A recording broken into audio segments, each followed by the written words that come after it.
حي على الفلاح.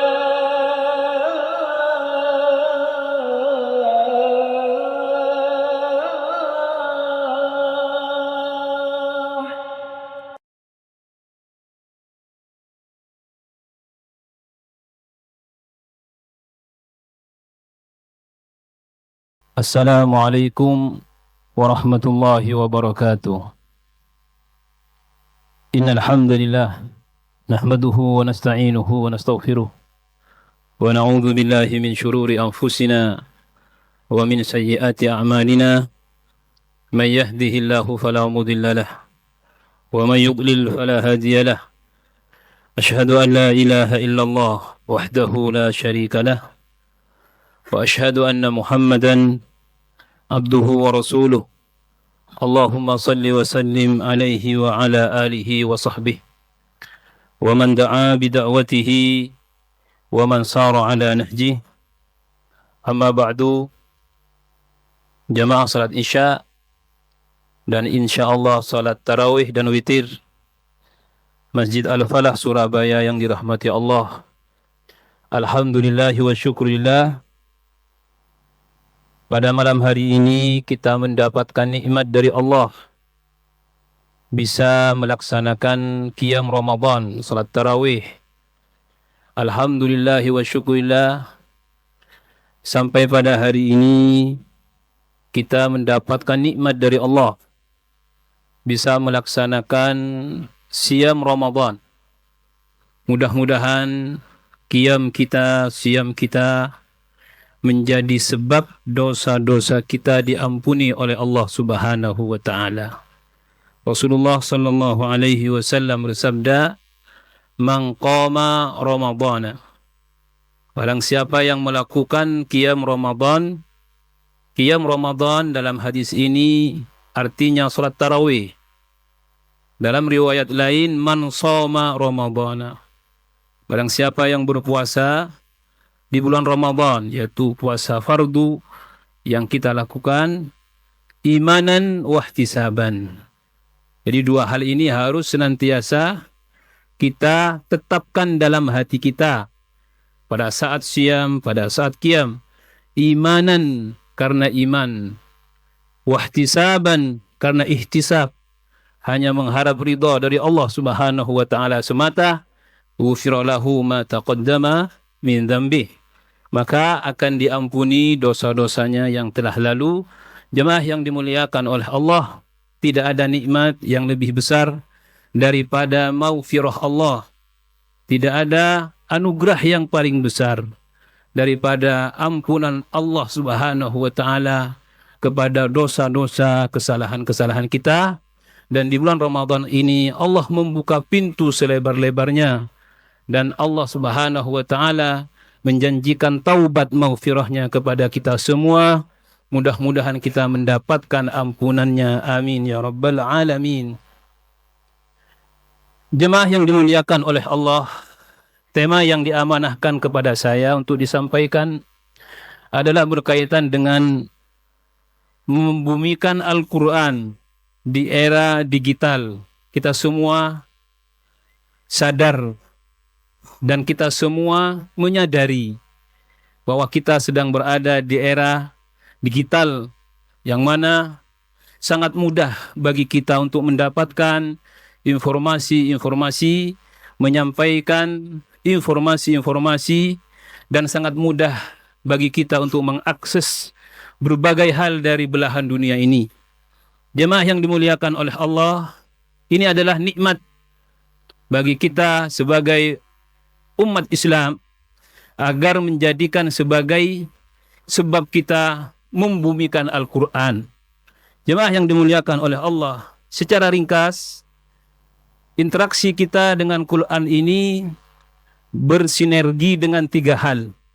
Yang pertama adalah secara tekstual, ini berkaitan dengan membacanya atau lafaz-lafaz Al-Quran, dan ini tentunya harus dipelajari oleh kita. Artinya tiga hal ini jangan sampai kita tidak melakukannya sebagai umat Islam yang kitabnya Al-Quran. Yang pertama adalah membacanya. Jadi upayakan waktu kita ini sesibuk apapun untuk membaca Al-Quran sambil mempelajari cara bacanya, adanya. Bagi yang sudah mahir, jangan sampai kemudian meninggalkan bacaan-bacaan yang seharusnya dia menghatamkan dalam beberapa waktu. Ada yang sebulan sekali, ada yang 3 bulan sekali menghatamkan, ada yang 6 bulan sekali. Kemudian bagi yang masih terbata-bata, jangan pernah putus asa untuk belajar. Baik secara langsung bertalaki kepada ahlinya atau menggunakan fasilitas-fasilitas modern seperti ruang-ruang digital yang kita miliki dari HP kita, dari media sosial yang kita temui setiap waktu. Maka jadikan sebagai upaya kita untuk mempermudah, mempercepat, bukan menjadikan sebagai sebab kita semakin lalai terhadap bacaan Al-Quran. Jangan sampai adanya kemudahan-kemudahan ini malah kita tidak punya kesempatan untuk memperbaiki bacaan kita. Kemudian yang kedua, luangkan waktu, baik dengan melalui literasi yang ada di media-media sosial, di grup-grup sosial, khususnya di grup-grup Al-Quran, untuk memahami paling tidak tafsir ringan dari setiap ayat yang kita temukan. Masing-masing kita berbeda kemampuannya dalam berinteraksi dengan Al-Quran. Ada yang sudah memiliki ilmu untuk terus mengembangkan makna-makna Al-Quran secara mendalam. Ada yang masih belajar. Maka untuk itu, kita ketika dihadapkan kepada ayat-ayat Al-Quran yang kita temukan dalam gadget kita, dalam media yang ada di tangan kita, atau yang kita lihat, upayakan kita pahami tafsir ringannya dulu. Karena tafsir secara detail mendalam ini hanya bisa dilakukan atau disampaikan oleh orang-orang yang ahli dalam bidang ini. Kemudian yang ketiga, berkaitan dengan penerapan. Jadi Al-Quran itu dibaca, kemudian dipahami maknanya, dan ditadabburi. Tidak perlu banyak mentadabburi ayat. 1-2 ayat ditadabburi, tapi menghasilkan makna-makna dan nilai-nilai Al-Quran dan tertanam kuat di hati kita, itu lebih baik daripada kita mempelajari banyak hal dalam Al-Quran, ternyata kita tidak mampu mengambil satu pun yang bisa kita praktekkan dalam kehidupan sehari-hari dari Al-Quran itu. 1-2 kalimat, kita ulang, kita resapi maknanya, karena Al-Quran tidak ada batasnya. Al-Quran akan terus sesuai dengan keadaan kita, dengan keadaan zaman yang sedang kita ada di dalamnya. Kemudian yang ketiga, tidak kalah pentingnya adalah penerapan dan pengamalannya. Jemaah yang dimuliakan oleh Allah, kita sudah banyak melihat di aplikasi-aplikasi Al-Quran, kita temukan sangat mudah. Kita sudah sering mendapatkan informasi-informasi dari ayat-ayat Al-Quran dengan sangat mudah. Bahkan makna-maknanya sangat mudah kita peroleh. Tapi untuk penerapan dan pengamalan Al-Quran dalam kehidupan kita sehari-hari, itu tidak semudah kita membacanya dan tidak semudah kita memahami makna-makna ayatnya. Karena untuk menjadi pengamal Al-Quran dan kemudian mengaplikasikannya dalam kehidupannya sehari-hari, dalam akhlak, dalam adab, dalam kehidupan sosial, membutuhkan keimanan yang baik. Karena Al-Quran ini sangat erat kaitannya dengan keimanan. Mungkin orang menguasai Al-Quran, dia memahami tafsirnya. Apabila tidak disertai dengan keimanan yang baik, maka dia tidak bisa mengambil manfaat besar yang ada di dalam setiap ayat dalam Al-Quran itu. Maka semakin baik keimanan seseorang, maka semakin mampu dia menggali apa yang ada di dalam setiap ayat dalam Al-Quran itu. Jemaah yang dimuliakan oleh Allah, dari 3 hal ini, jangan sampai kemudahan yang ada di era digital ini kemudian menjadikan kita lalai. Allah Subhanahu wa Ta'ala sudah membuka segala hal dalam kehidupan kita ini melalui teknologi ini. Ada orang belajar Al-Quran hanya melalui HP, melalui situs tertentu yang sering dia dengar, dan dia kemudian praktekkan, dia baik membaca Al-Qurannya.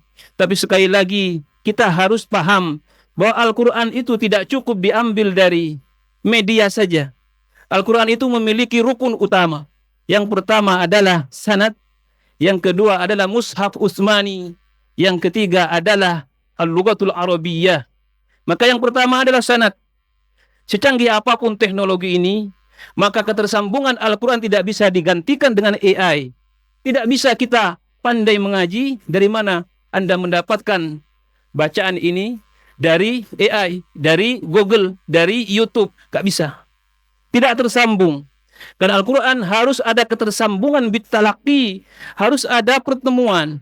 An afwahir rijal, an ahwahi al-qurra, dari lisan para qurra. Boleh kita menggunakan fasilitas-fasilitas modern ini untuk memudahkan kita mendengar bacaan, misalkan para qurra yang sudah mumpuni dalam bidang ini, kita dengar, kita lihat cara bacanya, bagaimana membaca ra, bagaimana membaca ain, huruf-huruf hijaiyah, bagaimana dia membaca sifat ruku'ah dan semisalnya. Boleh kita mengulang dan bisa diulang itu. Kemudian kita tiru. Tapi sekali lagi, jangan sampai kita berhenti di sini. Al-Quran itu harus dengan talaki, harus dengan sanad. Kita harus belajar kepada seorang guru yang memiliki ketersambungan dengan guru-guru sampai kepada Nabi SAW. Nabi juga belajar dari Jibril. Tidak hanya mendengar dari suara saja. Sampai Jibril ketika itu mendekat beliau. Supaya apa? Kata ulama, supaya paham bahwa Jibril ada di hadapannya, bukan hanya sekedar suara. Sampai ada bunyi gemeretak pada diri Nabi SAW bahwasanya ketika Jibril menyampaikan wahyu, menyampaikan dalam keadaan terjaga. Dan Jibril dari Allah Subhanahu wa Ta'ala. Jemaah yang dimuliakan oleh Allah, Al-Quran ini dari Allah. Wabil haqqi anzalnahu wabil haqqi nazal. Dengan sebenar-benarnya kami turunkan Al-Quran. Dan Al-Quran turun dengan kebenaran. Diturunkan ke bumi ini, hanya ke planet bumi ini saja, untuk diterapkan. Secara umum, madmun, isi dari Al-Quran ada 3. Yang pertama, akidah. Jadi, akidah ini adalah unsur utama, isi utama dari Al-Quran. Kemudian yang kedua adalah syariah atau tasyri'at.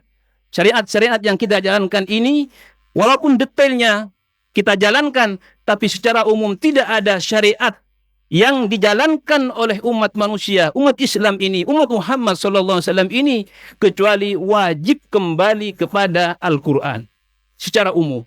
Kemudian yang ketiga adalah yang berkaitan dengan akhlak. Karena akhlak ini adalah bagian penting dari Al-Quran. Sampai ketika Aisyah radhiyallahu anha ditanya tentang akhlak Rasulullah SAW, kana khuluquhul Quran. Bahwasanya akhlak Nabi SAW adalah Al-Quran. Nah, 3 komponen ini harus kita sebarkan melalui kemudahan-kemudahan yang oleh Allah sampai saat ini masih diberikan kepada kita, ada di tengah-tengah kita dan sangat mudah kita mengaksesnya, kita sampaikan. Jangan hanya kemudian menyampaikan bagaimana kita membaca, tapi juga bagaimana pengamalan ini kita lihat di tengah-tengah umat ini. Karena diakui ataupun tidak, kadang-kadang kalau kita tidak waspada, banyak dari kita yang sebelumnya istiqomah membaca Al-Quran, setelah berinteraksi dengan teknologi ini, dia lupa Al-Quran. Maka, jadikan ini sebagai potensi dan ruang untuk lebih memberdayakan umat ini, khususnya generasi mudanya, dengan adanya teknologi ini untuk menyebarkan Al-Quran, mendakwahkan Al-Quran, dan menjadikan nilai-nilai Al-Quran ada di mana-mana, mudah diakses oleh siapapun umat Islam ataupun bukan Islam. Semuanya bisa dengan mudah mendapatkan informasi-informasi Al-Quran. Mudah-mudahan Allah Subhanahu wa Ta'ala menjadikan amal-amal ini amal jariah dan menjadikan kita Ahlul Quran, orang yang terhubung dengan Al-Quran, di dunia bersama Al-Quran, di akhirat bersama Al-Quran. Wallahu a'lam bissawab. Subhanakallahumma wa bihamdika asyhadu an la ilaha illa anta astaghfiruka wa atubu ilaik. Wal 'afwu minkum. Wassalamu alaikum warahmatullahi wabarakatuh.